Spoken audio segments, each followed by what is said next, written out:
এই লেবু, লেবু, লেমন কি করো বাবা? হ্যাঁ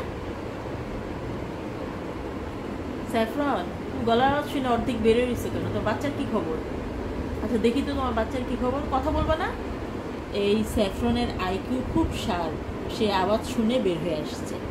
এই যে এই বাচ্চা বা ডিমে তা দেওয়ার ঘর থেকে সে মুখ বের করে রাখছে, বাচ্চাকে পালা করে ডিউটি দেয় এরা। এখন লেমন রেস্টে আছে, আর স্যাফরন ভাবছে যদি আমি লেমনকে খাঁচা থেকে বের করি, এই কারণে সে বের হয়ে আসছে।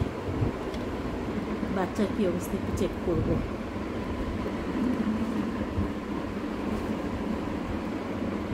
এই যে অনেকটা বড় হয়ে গেছে, আলহামদুলিল্লাহ আলহামদুলিল্লাহ। স্যাফরন এখন ঢুকে গেছে ভিতরে, চিন্তা করেছে যে কি ব্যাপার, বাচ্চার খাঁচাটা খোলা হলো কেন। এই যে